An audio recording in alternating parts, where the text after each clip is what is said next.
제13장.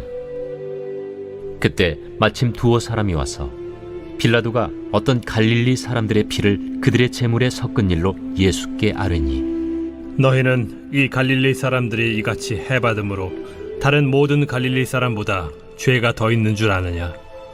너희에게 이르노니 아니라. 너희도 만일 회개하지 아니하면 다 이와 같이 망하리라. 또 실로암에서 망대가 무너져 치어 죽은 18사람이 예루살렘에 거한 다른 모든 사람보다 죄가 더 있는 줄 아느냐?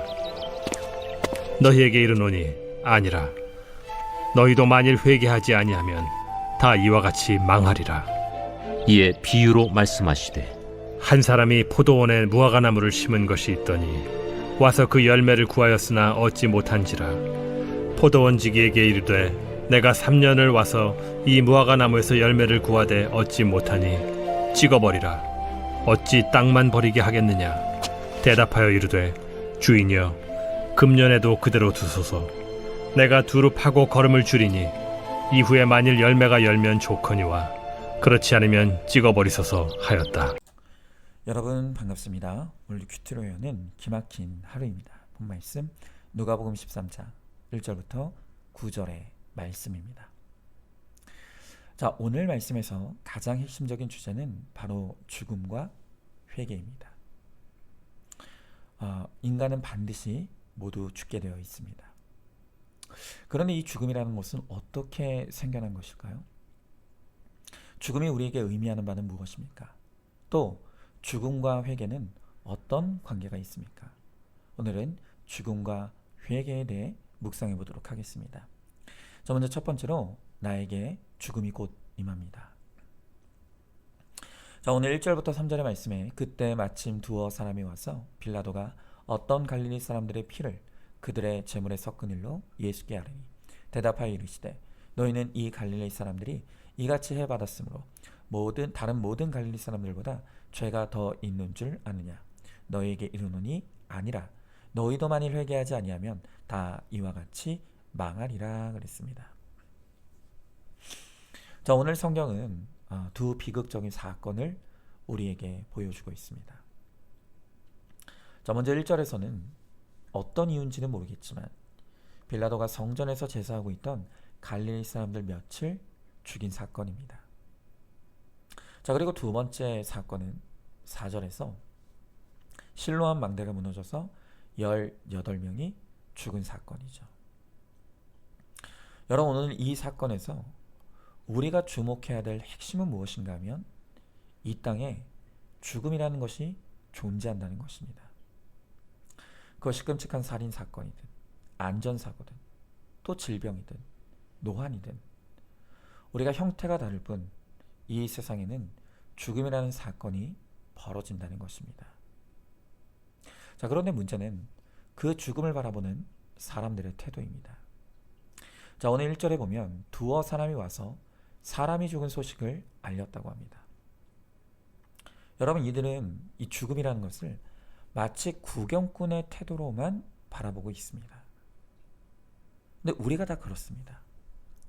우리는 다른 사람의 죽음에 관해서는 관심을 갖고 민감하게 반응을 합니다. 특히 유명인이 죽었다는 소식을 들으면 왜 죽었대? 어쩌다 그랬대? 하면서 관심을 기울입니다. 자, 그런데 문제는요, 그게 끝입니다.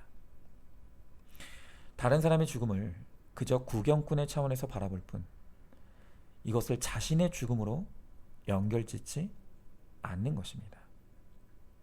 그러니까 마치 죽음을 남에게만 일어나는 일이고 나와는 상관없는 일인 것처럼 그렇게 생각하는 것입니다. 여러분, 그런데 생각해보면요, 저 역시 이 죽음이라는 것을 남의 일로만 여기는 태도를 가졌던 것은 마찬가지입니다. 여러분, 제가 목사로서 얼마나 많은 죽음을 보았겠습니까? 그런데 저는 그것을 깊이 저의 사건으로 연결짓지 못하고 살았습니다. 그러다 어느 날 뇌종양이 찾아왔고 의사로부터 빨리 발견하지 못했다면 죽을 뻔했다는 이야기를 들었을 때 바로 그때 비로소 나에게도 죽음이 있는 것이구나 라는 것을 실감하게 되었습니다. 여러분, 이처럼 우리는 지금 우리의 삶의 주변에서 수없는 죽음을 목격하기도 하고 또 그 소식을 듣기도 하면서도 이걸 남의 일로만 여깁니다. 여러분, 그래서는 안 됩니다. 다른 사람의 죽음을 반드시 나의 죽음과 연결해야 합니다. 그리고 나에게도 곧 죽음이 찾아온다는 것을 반드시 깨달아야 합니다. 자, 여러분, 그러면 도대체 지금 나와 우리 모두에게 이 죽음이 있다는 것이 무엇을 의미합니까? 자, 먼저 질문해 봅니다. 다른 사람의 죽음의 소식을 남의 일로만 여기고 있지 않습니까? 나에게도 곧 죽음이 임하게 되리라는 것을 알고 있습니까? 자, 두 번째로 죽음은 망하는 사건입니다. 자, 오늘 4절 5절의 말씀에 보니까 또 실로암에서 망대가 무너져 치어 죽은 18사람이 예루살렘에 거한 다른 모든 사람들보다 죄가 더 있는 줄 아느냐? 너에게 이르노니 아니라 너희도 만일 회개하지 아니하면 다 이와 같이 망하리라 그랬습니다. 여러분, 아까 말씀드린 것처럼 우리는 뻔히 지금 우리의 삶의 주변에서 끊임없이 죽음이 일어나는 것을 목격하면서도 그것이 나와는 상관없는 일인 것처럼 여깁니다. 여러분, 그러나 오늘 주님은 우리가 이 죽음이라는 사건을 매우 진지하고 심각하게 받아들여야 한다고 가르쳐 주십니다. 여러분, 오늘 5절의 말씀에 보니까 너희에게 이르노니 아니라 너희도 만일 회개하지 아니하면 다 이와 같이 망하리라 라고 하십니다.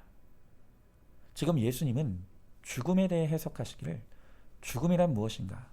그것은 우리가 망하는 사건이다 라고 말씀하시는 것입니다. 여러분, 왜 죽음은 우리가 망하는 것입니까? 우리가 이것을 알려면 창세기로 돌아가야 합니다. 여러분, 창세기의 죽음의 기원, 즉 죽음의 시작이 기록되어 있기 때문입니다. 여러분, 창세기를 보면 죽음은 본래 하나님이 계획하신 선한 창조 세계에는 없는 것이었습니다. 창세기 1장 31절의 말씀에 보면 성경은 하나님이 지으신 그 모든 것을 보시니 보시기에 심히 좋았더라 라고 합니다. 자, 하나님이 원래 창조하신 세상은 심히 좋은 것만 있는 세상이었다는 것입니다. 그런데 한 사람 아담의 불순종으로 인하여서 심히 좋은 것만 있던 이 선한 창조 세계에 죽음이 임하게 되었습니다. 그러니까 여러분, 죽음은 하나님의 계획과 의도하신 바가 아닙니다. 로마서 6장 23절은 죄의 싹은 사망이요 라고 하면서 죄가 죽음을 불러왔고 그러므로 죽음은 재앙이라는 것을 분명하게 가르쳐 주는 것이죠. 여러분, 이렇게 죽음이 죄의 결과로 선한 창조 안에 들어왔다는 것이 우리 기독교 신앙 전체를 떠받치는 가장 중요한 기초입니다. 여러분, 죄의 결과로 죽음이라는 형벌이 임하였다는 것은 곧 하나님이 우리의 죄의 문제를 얼마나 심각하게 여기시는지를 보여주는 것입니다. 여러분, 이 죄가 우리를 망쳤습니다. 죄가 우리를 망하게 했습니다. 그 결과가 바로 죽음입니다. 여러분, 그러므로 우리는 죽음을 심각한 문제로 여겨야 합니다. 죽음을 슬퍼해야 합니다. 죽음을 저주해야 하는 것입니다.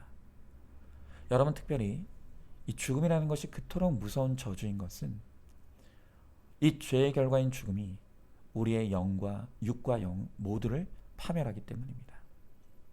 성경은 두 종류의 죽음을 이야기합니다.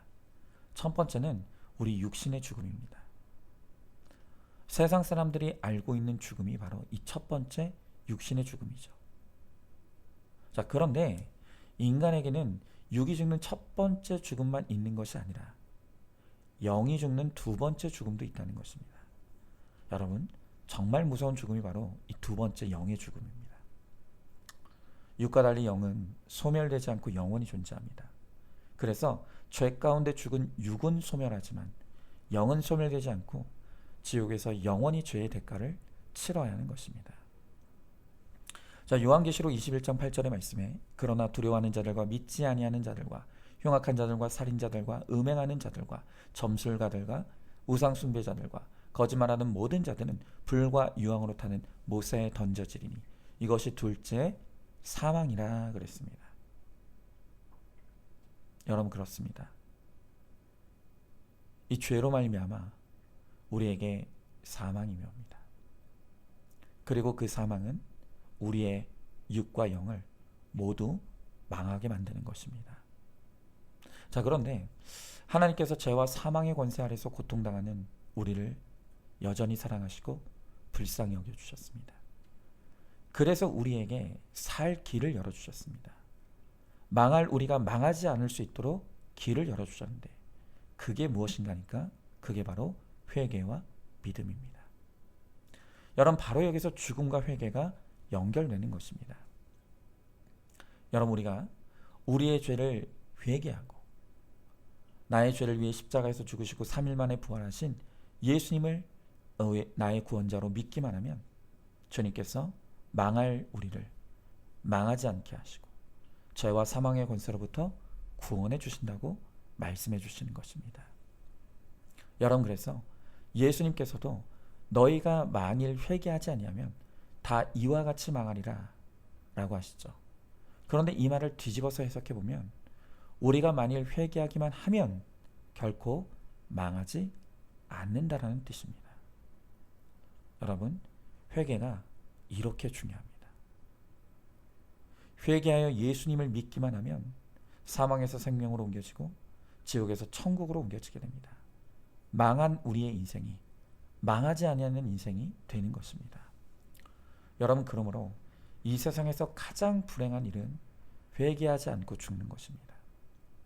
반대로 이 세상에서 가장 기쁜 일은 믿음 안에서 회개하여 죽음을 맞이하는 것입니다. 자, 한번 질문해 봅니다. 죽음을 그저 당연한 일로 받아들이고 있지 않습니까? 죽으면 다 끝난다는 잘못된 생각 때문에 자살하려고 하지 않습니까? 회개하여 예수를 믿을 때 죄와 사망의 문제가 완전히 해결된다는 것을 믿고 있습니까? 자, 세 번째로 주님은 우리의 회개를 기다리고 계십니다. 자, 오늘 6절부터 9절의 말씀에 이의 비유로 말씀하시되 한 사람이 포도원에 무화과 나무를 심은 것이 있더니 와서 그 열매를 구하였으나 얻지 못한지라. 포도원 지기에게 이르되 내가 3년을 와서 이 무화과 나무에서 열매를 구하되 얻지 못하니 찍어버리라. 어찌 땅만 버리게 하겠느냐. 대답하여 이르되 주인이여 금년에도 그대로 두소서. 내가 두릅하고 거름을 줄이니 이후에 만일 열매가 열면 좋거니와 그렇지 않으면 찍어버리소서 하였다 하시니라 그랬습니다. 자, 오늘 예수님은 이어지는 말씀에서 열매 맺지 못하는 무화과 나무를 비유로 말씀하십니다. 자, 우리가 앞의 내용과 지금 이 비유를 연결지어 생각했을 때 지금 여기서 말하는 열매는 어떤 열매겠습니까? 그렇습니다. 회개의 열매입니다. 오늘 주인은 열매 맺지 못하는 나무를 찍어버리라고 합니다. 그런데 포도원 지기는 이 주인에게 1년만 시간을 달라고 합니다.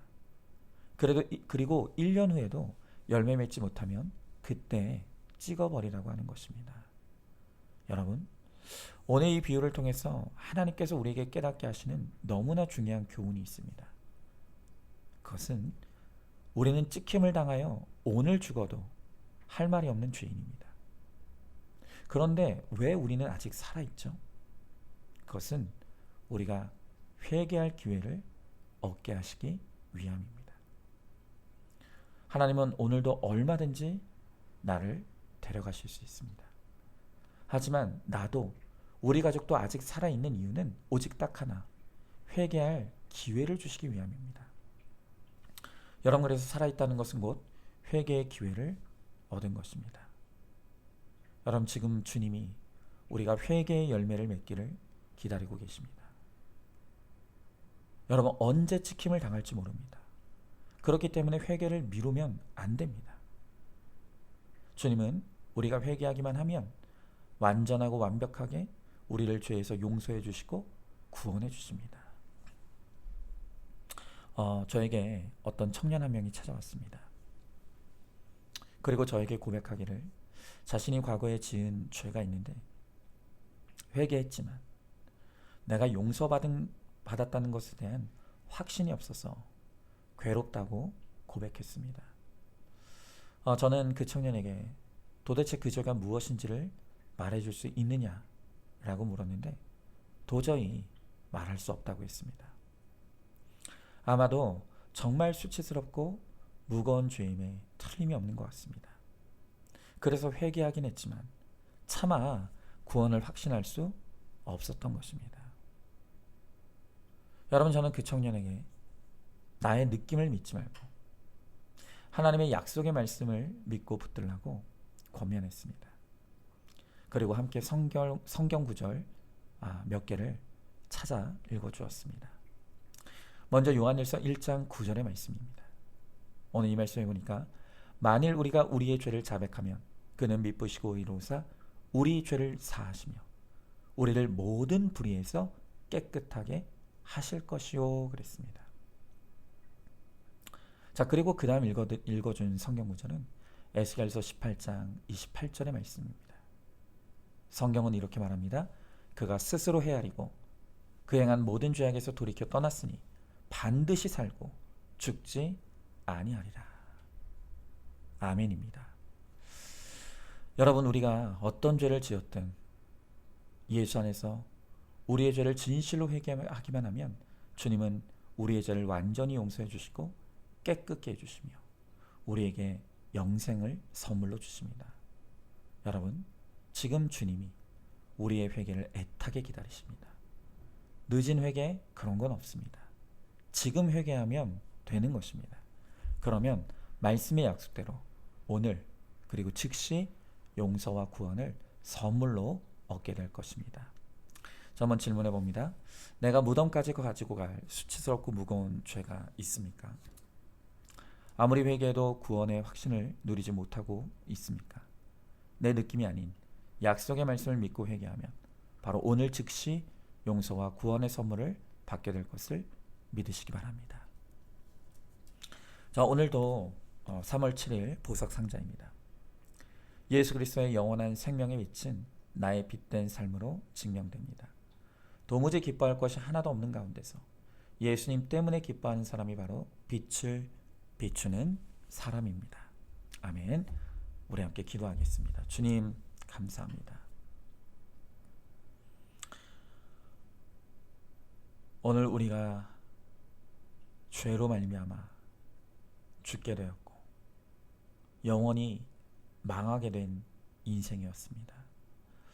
그러나 주님께서 우리를 사랑하시고 불쌍히 여겨주셔서 우리가 망하지 않을 수 있는 길을 열어주셨습니다. 그것이 바로 믿음이고 회개라고 말씀하십니다. 주님, 우리가 우리의 죄를 진실로 회개하고 예수님을 나의 구원자로 믿기만 하면 주님이 오늘 나에게 구원을 선물로 주시며 영생을 선물로 주시겠다고 약속하십니다. 주님, 우리가 이 하나님의 놀라운 은혜를 받아 누리게 하시고 이 은혜로 말미암아 정말 우리가 이제는 회개하여 구원을 영생을 선물로 받아 누리는 우리 모두가 되게 하여 주시옵소서. 믿사오며 사랑이 많으신 우리 예수님 이름 받들어 기도드리옵나이다. 아멘. 오늘도 큐티로 기막힌 하루를 살아내는 하늘가족 공동체 우리 모든 성도님 되시기를 주님의 이름으로 축복합니다.